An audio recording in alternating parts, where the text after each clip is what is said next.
And it's Monday. Once again, the weekends tend to just zip on by, and then these 5 days during the week take a little bit longer to get through. It always seems time is, I want to say it's relative, but it always seems to tick along the same way, even though some experiences tend to take a little bit longer than others. Let's just say that.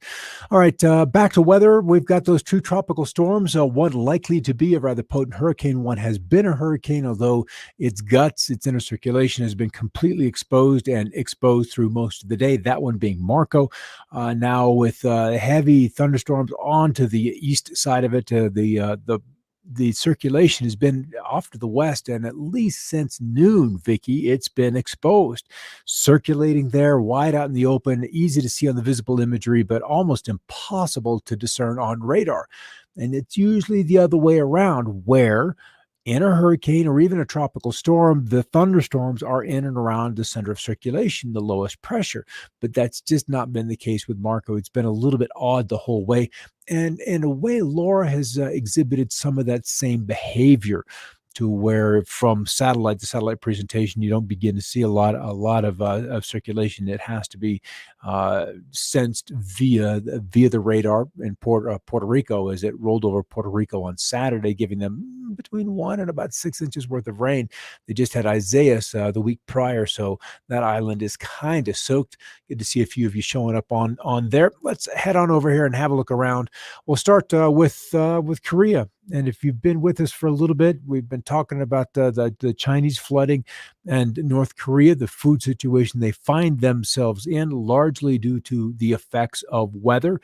And we've got another typhoon headed in that direction. Bavi, hashtag BAVI in this particular instance, forecast to hit Korea on Wednesday. Today is already Tuesday over there, so that's just going to be later on tonight and tomorrow. They're just on the other side of the date line, and if you look at it, it's just not that far at all from land. So going to be fairly potent. Winds every bit of 120 miles per hour. So we'll watch that baby come ashore.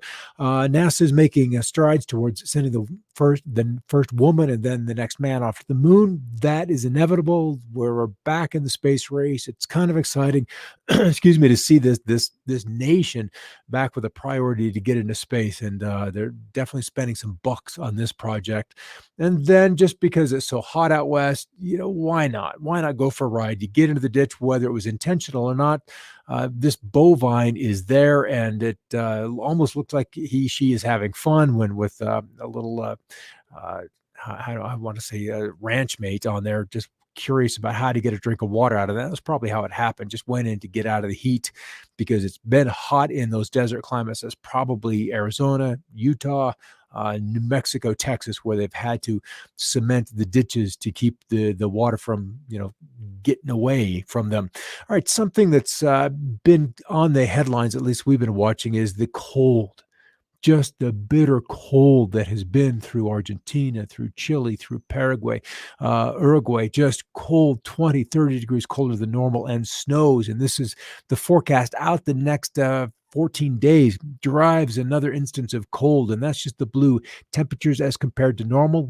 Oranges and reds a little bit above normal, the blues and greens, and eventually turns into purples. Maybe not on this map, but nonetheless, the cold is impinging deep into Brazil. So they have had an impact in a great way. It's more than 100,000 livestock animals perish as intense snowstorms continue to hit Patagonia. And as we just saw, the forecast the next 2 weeks is for no break.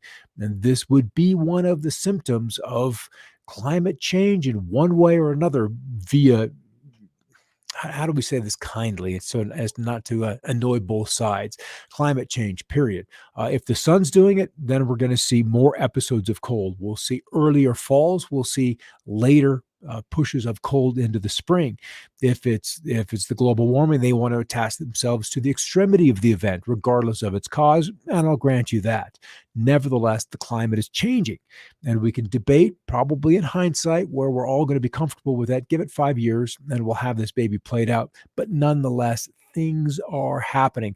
And then Tropical Storm Laura over the weekend rolling through those regions. We still have fires out west. We're still at a national preparedness level of 5 out of 5. I believe there's something like 93 major fires burning, with 7 in Alaska, 14 in Arizona, California dealing with the bulk of this right now at 28 degrees. Colorado with 5. They're not growing to a too terrible extent, and that is the good news right now. As far as record heat out west, just a few areas where the heat has been at or approaching record levels: the Front Range of Colorado, into New Mexico and southern Arizona.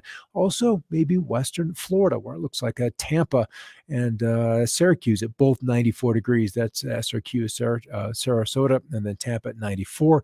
And then as we move deeper into the week, it's the warm lows that get the headline, even out through Friday with warm overnight lows, 50s, 60s, 70s, maybe a few 80s in a few spots. So that's the other side of it. We've kind of tempered the daytime heat, but it is the nighttime warm lows that'll happen. Although last night we had 1, 2, 3, 4, 5 spots hitting 33 degrees, just a bit above that freezing mark. And still, Death Valley, I don't know if you could pay me to go there other than just a quick drive-by with just the heat. All right, back to tropical cyclones. We'll look at the National Hurricane Center and the Hurricane Center of the Central Pacific, where Marco is virtually on shore. We'll look at that on satellite imagery in a moment. And Laura is just kind of grazed Saturday through Puerto Rico, Saturday night, Sunday, early Sunday across Dominican Republic, and then Haiti, and then just crawling up the south side of Cuba over the last 30 hours or so. On Friday, when we last talked to you, it looked like it was going to be on the north side of the island, but that was not to be. It was definitely on the south side, and that's where it'll emerge.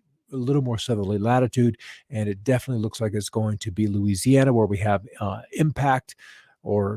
Definitely impacted. Look at all this haze, all of this through the satellite imagery. This blue haze is the smoke from the fires out west, as it's kind of snaking across the upper Midwest through the Great Lakes states and eventually into Canada. Canada dealing with a few thunderstorms, but otherwise it's kind of a nice, mostly sunny day in the neighbors to the north. But out west, we're finally seeing a little more of the widespread showers and thunderstorm activity. A little wetter. I mean, not terribly wetter, but a little wetter. So the risk of lightning not quite so intense. And this is Laura still working south of Cuba. We'll probably cross the tip of that, and by tomorrow afternoon, decidedly in the Gulf of Mexico. But then up here, let's scroll in just a little bit. This being the center of Marco. Can you believe it? All the thunderstorms are way out off to the east, but it is this little exposed center that is causing the havoc and bringing the, well, it isn't really causing the havoc. That would be associated with the thunderstorms, but nonetheless, that is the center where the lowest air pressure is, and you really can't even see it on the water vapor imagery. And here's a good old Laura. As we look at temperatures, hot through the Southwest and the Midwest and the high plains and the Front Range of the Rockies, Pueblo at 101. Nice through the Northeast. Still, though, the better part of upper 90s as we get in the nation's capital, in 92 in New York City. So just late August, kids need air conditioning as they go to school. That kind of is getting really back into full swing. It would have been this Wednesday when I was going to school growing up. It would have been the middle Wednesday of the last full week of August is when we began. There's the scattered thunderstorms out west. No severe thunderstorm warnings that I can see right now. Just a few flood warnings as we approach the southeast along the coastal areas where those thunderstorms are being thrown ashore on the east side of Marco. And then a few of these other guys out through Colorado, Utah, where the potential for some additional lightning definitely exists. And then let's pop out a little farther west and see what we've got in California. Not a lot. It looks like maybe some wetting rains along the Arizona-Mexican border. But the humidity has been a little more suppressed. It's just not quite as humid out west to where we can get those thunderstorms going. And in a way, if they're not going to rain, they're not helpful. Yes, they'll temper the temperature a little bit, but the risk for additional fires started by lightning is so high right now. It's just, we'd rather not. We'd rather get the fires under control. All right, and also something we talked about last Thursday and Friday was the potential of an early winterish kind of event through Canada and maybe into the northern Rockies.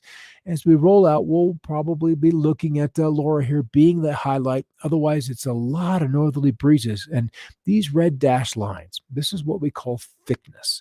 Now, as we know, any fluid or gas will expand or contract depending on its temperature.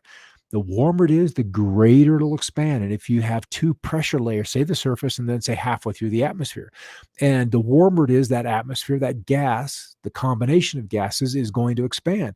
The colder it is, the narrower it is, but the more dense it is. So that's the thickness of the atmosphere. And that's what these red dashed lines denote.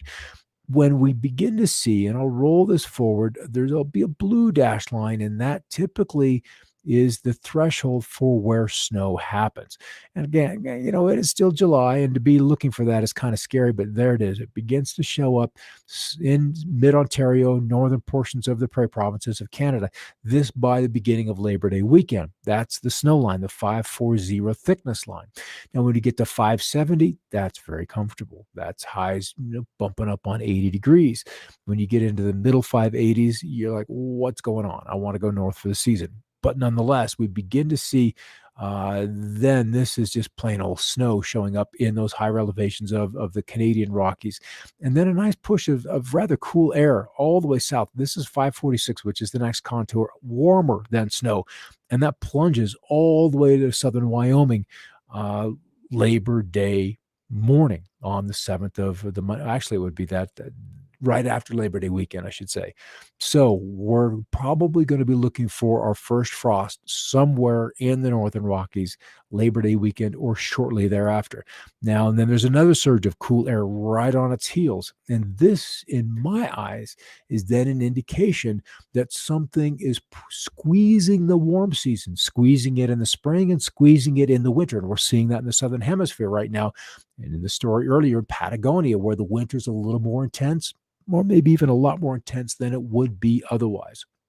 So just something to keep your eyes out for.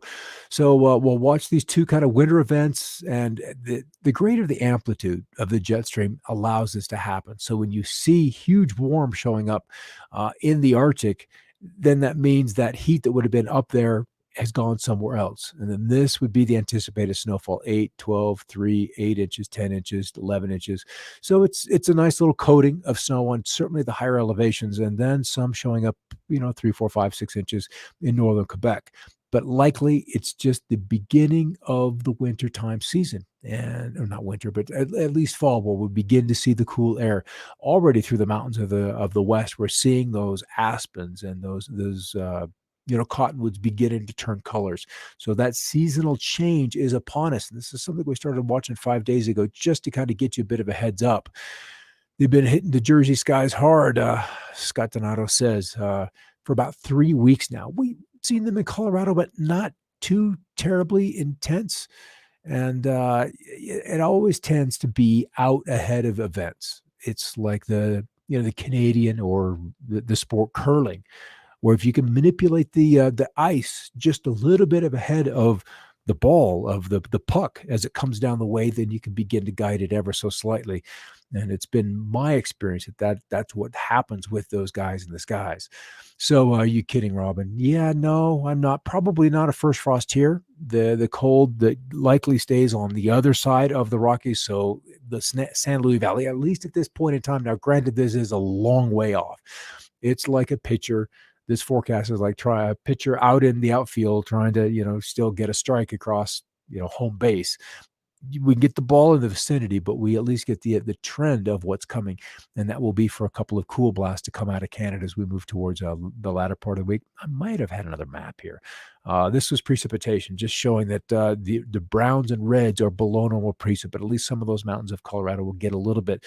But most of the nation, especially the West, likely to remain drier than normal. Let's roll this over and let's see if we can get to surface temperature and see one-day anomalies. Let's roll that baby on through 2 meters, which is about 6 foot off the ground. And then let's play it. Let's see if we can't watch this cold bulge then begin to form in the north of Canada and then work its way south. See, most of it kind of heads off to the east for that first one. And then the second one kind of gets bounced back. But then the third one plows its way southward just after Labor Day weekend. And that pushes all the way into northern Mexico, which is in many places probably likely to be what I'd like to call a season changer. That's kind of what it does, because the frost, as we have learned, ends the growing season for some crops. It just does. That's the purpose of it, is to burn things out. And it's funny how you can burn with cold and you can also burn with heat. And that's one of the reasons why the forests out west are just so dangerous now, as far as the risk of fires, because they haven't been burned with cold to keep the infection of the pine beetle out of the way. That's something we'll talk a little bit about coming up here in about 45 minutes. On another perspective is the power of fire and how it is as a tool of alchemy, and that alchemy has many, many aspects to us. Sometimes it's in the outside world, and sometimes it happens in the inside world, in the inner realms, and which then to you is more valuable. But yeah, Robin, this is noon on Tuesday, the 8th of September, with a nice little slug of cold air pressing south all the way to the border, absolutely all the way to the border, probably a little bit beyond. So just to kind of give everybody a heads up that we may be looking for that kind of event in the not so distant future. Looks like the video looks good, which is always good to see. And I'll see you in not too many minutes on another perspective where we'll talk about fire. Fire, fire, fire. It's kind of an exciting thing. I always loved playing with it as a kid. And we'll get into that at that point in time. All right, everybody. I'll see you then.